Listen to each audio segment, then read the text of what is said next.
everybody, and welcome to this edition of Discussing Digital.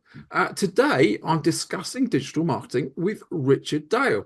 Richard, would you like to introduce yourself and then tell us a bit more about what your business is, and then we'll get onto the digital marketing part of it. Yeah, absolutely. Great to be here, Rob. I'm Richard and I'm from Complete Coaching. And I'm a holistic health and nutrition and fitness coach. And I help busy people, business owners, busy professionals to optimize their health so that they can perform better in work and in life. And that's my primary business.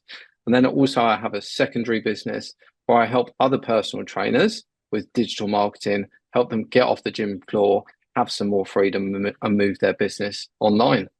Yeah, I think we're going to have a really interesting conversation. Let's talk a bit about your digital marketing first, and then we'll talk more about how those coaches move to an online world, which again, we've chatting before we started recording.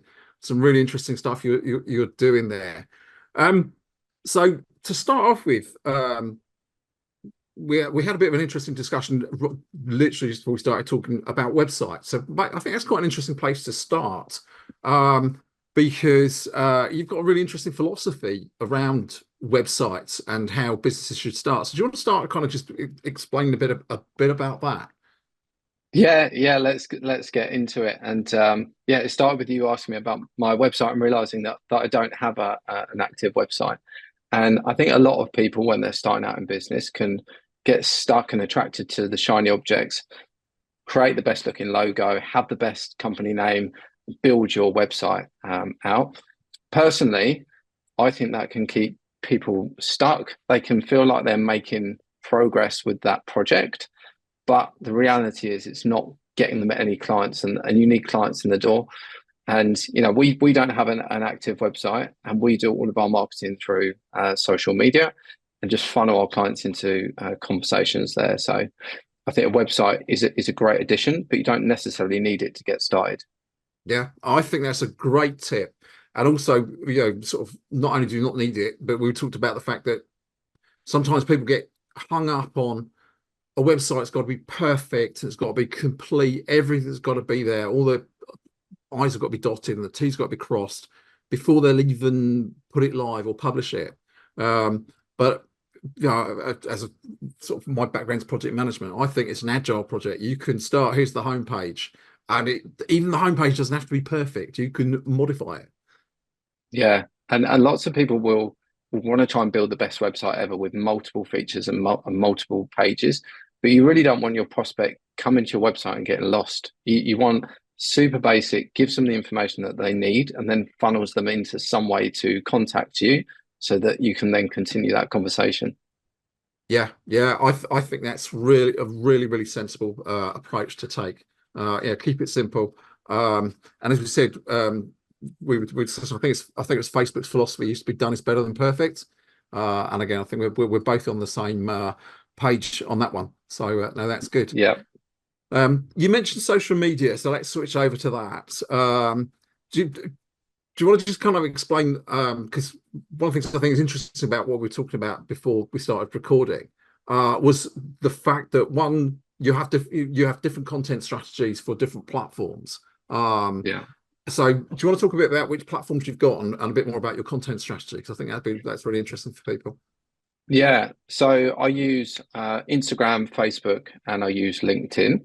And I've got slightly different audiences on those platforms. So hence why I tailor my content slightly differently. Now, I don't try and make two sets of content. I'll just try and produce content and then adjust whether the copy or the image for the different platform. For Instagram, my audience there is generally a little bit younger, so maybe 20s, 30s, tends to be more of a female audience interested in fat loss or much more interested in the gym. So I'll tailor my content for that, and then I'll share it as a quick win direct to Facebook. And then for LinkedIn, more busy professionals, obviously, and the sort of people that are active on LinkedIn are very busy, very stressed.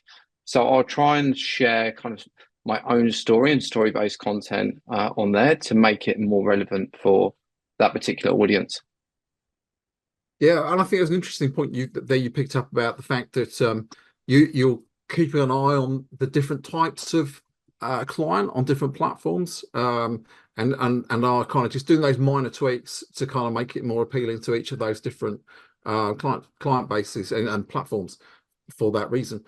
Um, do you find you get more leads from one platform than another, or is it kind of pretty much a good mix across the board? Yeah, it's a really interesting question. I get it's easier to make a connection on LinkedIn and build your audience, Mhm. um, but it's easier to start a conversation on Instagram.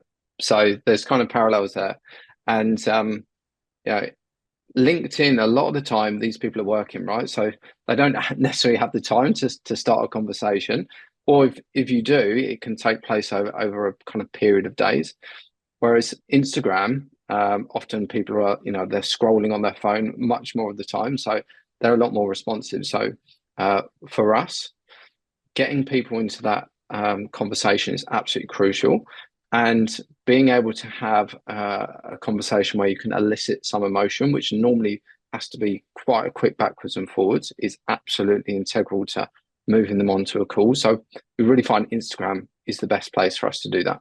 Right. Okay. And that's normally your aim from the conversations. Try and get them onto a call so you can then start chatting to them more Yeah, yeah. personally. Yeah, 100%. And there's two reasons for that. One is because we provide a really tailored solution. So it's not a one size fits all. It's really about, what solution do you need? So we need a bit more context on a call to find out what is going to be the best solution. And two, it is a really emotionally triggering kind of subject to talk about, body confidence and health, something that people have been procrastinating on for a long time. Um, and often if you just kind of have that conversation through the DMs, they'll kind of go, "Oh, I'll think about it," and then old habits creep back in, and maybe you never hear from them again. So you have to kind of get into a deeper conversation with them, face to face, and really get them to a place where they're ready to take action.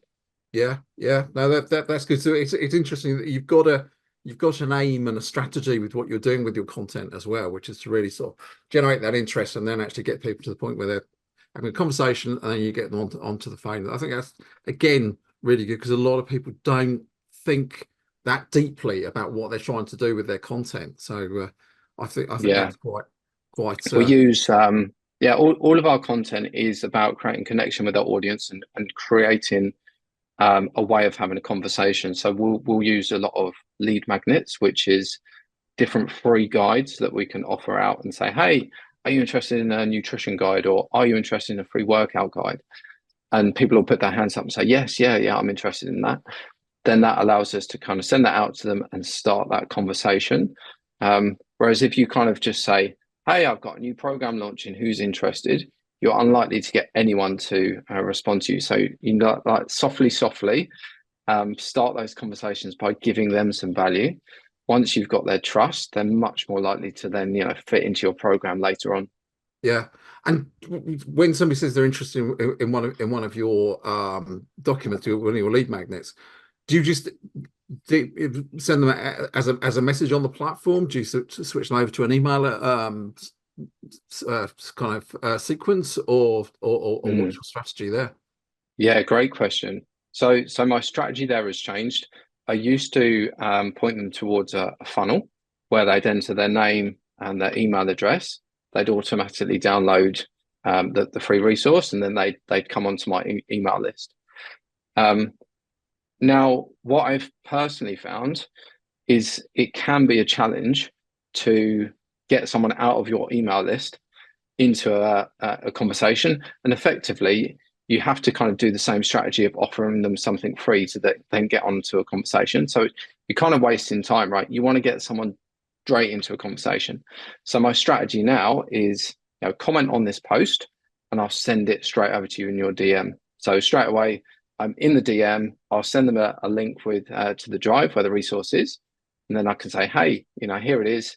Let me know how you find it," and I can follow back up. And I'm in that conversation, which is kind of the second step of the process. Yeah, yeah. Well, I think that's really good that again you've switched strategies because it's so easy. Everyone kind of just falls into get them on a landing page, get their email, and then just, as you say, just get them into that email list. But I love the fact that you're always aiming to find that way to get that personal conversation going, which I think is really Yeah. powerful. Yeah. Yeah, I think there's definitely merit to growing your list too, because not everyone's going to be ready. But if you can kill two birds with one stone, often when I'm in that conversation, I'll ask for their email too, so that I can send them the free resource. Yeah. So I collect their email as well, because that is another a great source of marketing. But yeah, I'm already in that conversation, and I can follow up any other time. And once you've created that conversation, they're much more likely to reach out to you in the future because you're not so scary. If you've never interacted with someone before, it's quite scary to just send a message to a random person online. So it's like that olive branch to open up a future conversation. Yeah, yeah. No, I get what you mean. Um, and we talked about content strategy earlier, so I think we'll sort of jump back to that because I was just thinking about this, like the mix of content that you produce. Because you've got a really good mix. You've got some great carousels that I really liked. Very nice, sort of strong brand to them as well as the message. And reels, but also you do a lot of good proof and credibility type posts with some of them are written tests, but you've got a lot of before and after images, which yeah, I'm jealous of. I must admit, I was looking.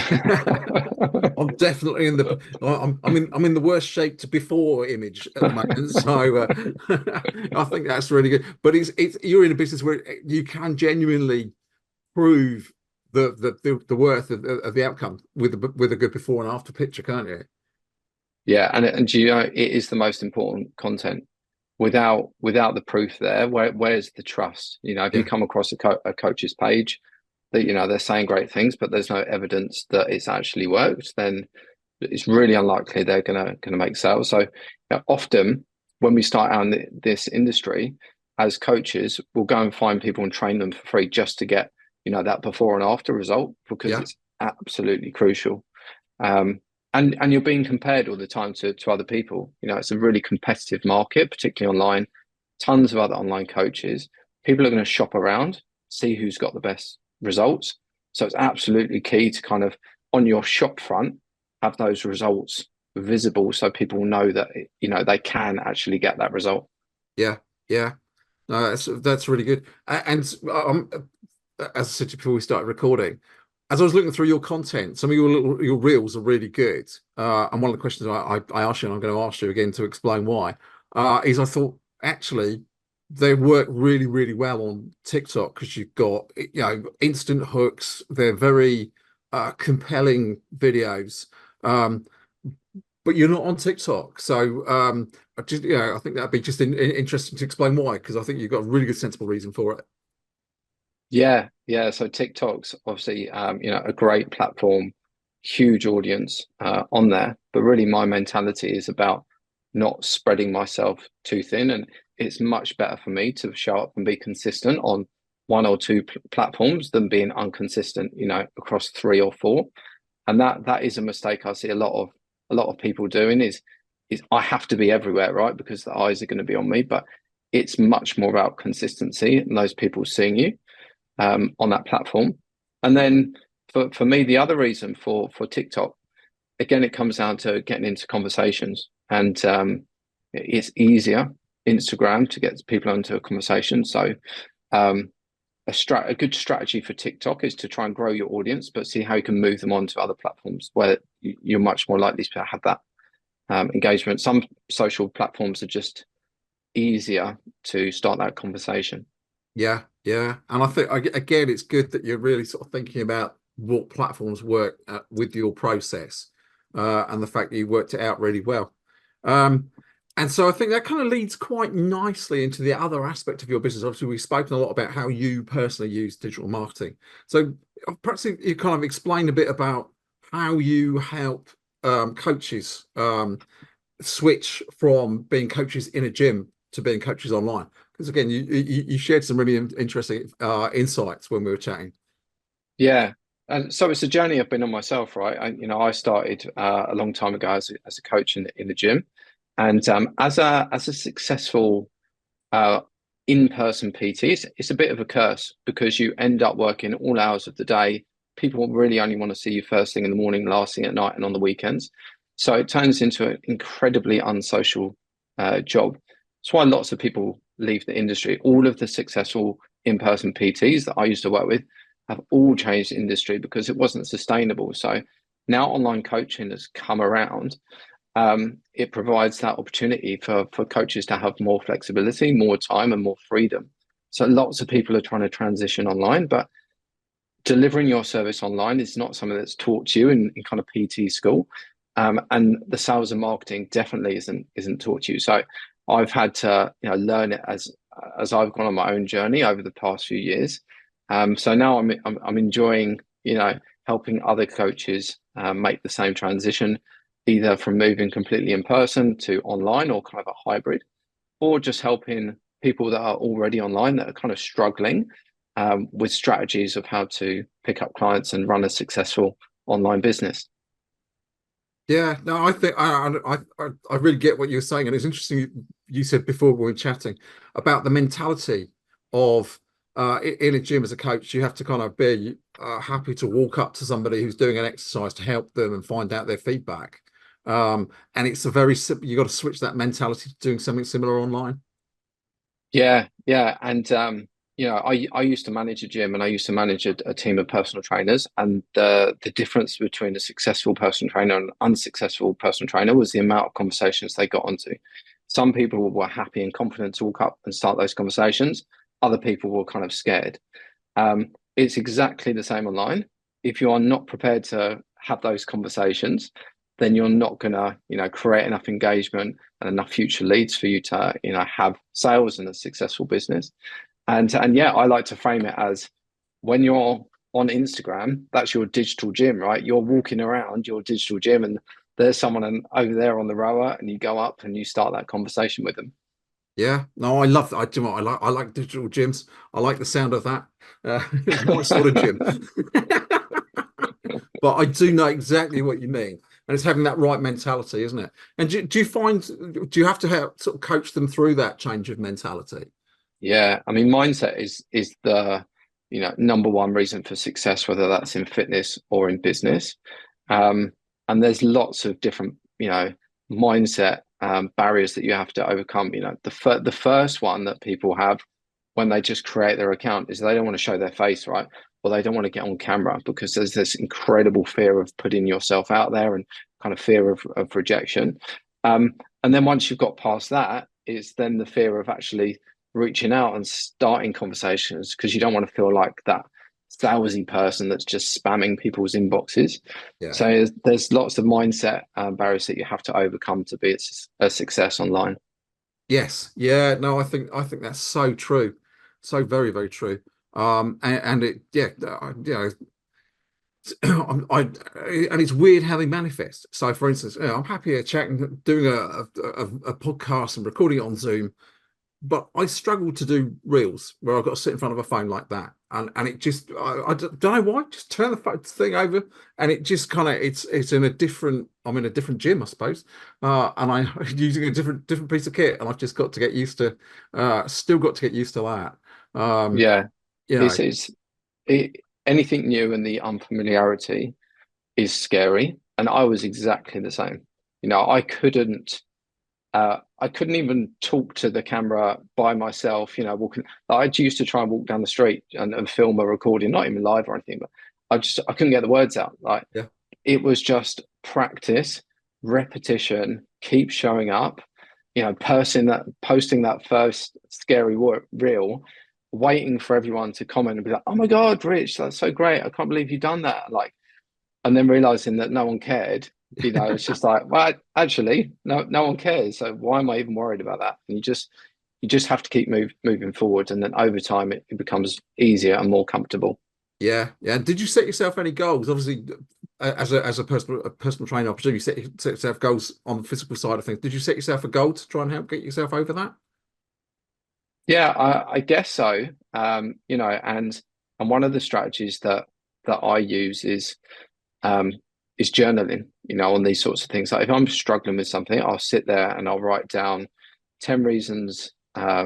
or 10 things that will happen if I do this, and 10 things that will happen if I don't do this. If I don't post this reel, I'm never going to grow my business. I'm going to be stuck broke. I'm going to have to resort to something else. If I do this, then I'm going to end up, people seeing me as an authority, growing my following. So self-reflection is definitely a big tool that I use to try and overcome some of those barriers that I experience. Well, that's a great tip as well, and it does make a lot of sense. And now something I'm going to have to go and put into practice because Yeah, you're not the only guest who I've admitted that thing about the reels. So it's my hang up that I've got to get over. So between you and another guest that I spoke to a couple of weeks ago, I've definitely got to go and put those things into practice. and it's I'm conscious. and it's the sorry to interject, Rob, but No, no, no, no. it's the accountability that drives results. Yeah. Now you've said this live on the podcast, you're going to have to do it, right? Because people are going to go and check. Yeah. But across any business, especially in fitness as well, is all the plans are out there, but it's having someone accountable to, which actually gets you to do the uncomfortable stuff. Yeah, yeah, and you know what? I've just realised we've been talking about gyms and all that kind of stuff, and we've not mentioned the O word, the Olympics. But yeah, you think we should have done really as they've just finished, because again, I don't know if you. I was just thinking back on your content. You haven't really sort of made any sort of attempts, if you want, if that's the right word, to link it back to the Olympics. But it's a big thing about how to get that sort of doing the uncomfortable stuff to win the trophy at the end of it. Yeah, 100%. Yeah, I know that was a bit of a slight curveball. I don't know where that came from. Sorry, that's me. But yeah, excuse me. I must admit, I've really enjoyed it, and you've shared so much really good information today that I've really, really enjoyed it. Lots of things to take away. As I always say to all of my guests, though, I do ask for 2 tips specifically to share with our viewers and listeners. And the first is that this is something that you really ought to be doing because it works for you. So the good tip, and then the tip to avoid. So first off, if you'd like to share, are you happy to share a tip a good tip that we should all be doing?